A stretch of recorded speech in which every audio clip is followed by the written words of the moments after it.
Om Shri Mahapiriva Charanam. Voice of God, Volume 1, Main Title, Advaitam, Chapter 16, The Way to Ease the Burden of Sorrow. All of us should endeavor to attain the true knowledge about Brahman. What exactly is this knowledge? It is that there is nothing other than the Brahman.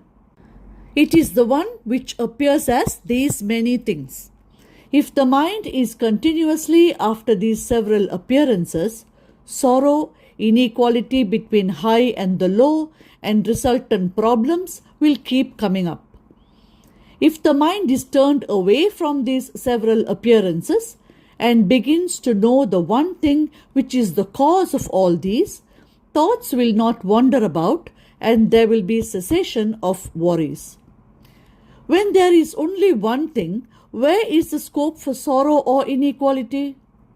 Permanent happiness can be gained in that very state. It is this state which we call jnanam. In worldly life too, happiness looks like being gained, but it does not endure. How can we make permanent a happiness that is gained from the external? What comes from the external, not being subject to our control, will slip away from us. Along with it, the happiness obtained from it will also vanish. Thus, it is that what is happiness at one moment vanishes the next moment. When the branches of a tree thick with foliage oscillate, sunlight peeps through the gaps that are formed, and the next moment the light is blocked by the same foliage. In the same manner, in the midst of the sorrows of the world, a little happiness peeps in and vanishes. Permanent happiness is the realization of the one which is the cause of the world. In worldly life, all people are bound to suffer in innumerable ways. One may think that those who are rich and those in higher position are happy. With such a thought, they may try to acquire wealth and position. But if the rich and the highly placed are asked, it will be known what problems they have. We are sitting on a low platform. If we fall, we may suffer a slight scratch. The rich and the men of status are sitting on the top floor.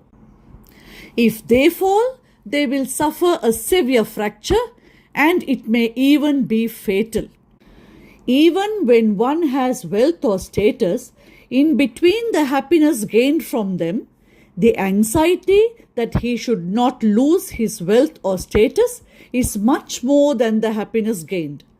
This is why no one in this world says that he is happy.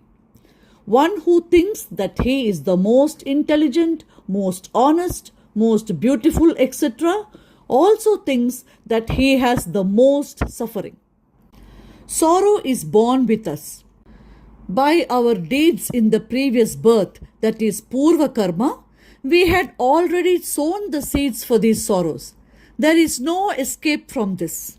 But there is a way to bear the sorrows resulting from the deeds of previous birth and remain peaceful. There is a way to avoid accumulating a fresh load of karmas and paving the way for sorrow in the future. That way is jnana, which has been referred to earlier. When, due to mental derangement, one loses feelings as if being inanimate, sorrow is not felt. The sorrow of the mentally deranged does not take roots and stay. But in that state, there is no permanent happiness either. In sleep, no sorrow is felt. But there is no awareness in sleep that we are happy. It is only the jnani who is always awake and permanently happy. Not that his body will not experience discomfort, but in his mind there will be no sorrow. The external discomfort does not affect his inner being. When we draw water from a well, we do not feel the load of the pot filled with water as long as it is under the water. But when the pot comes to the surface of the well water, the weight of the pot is felt.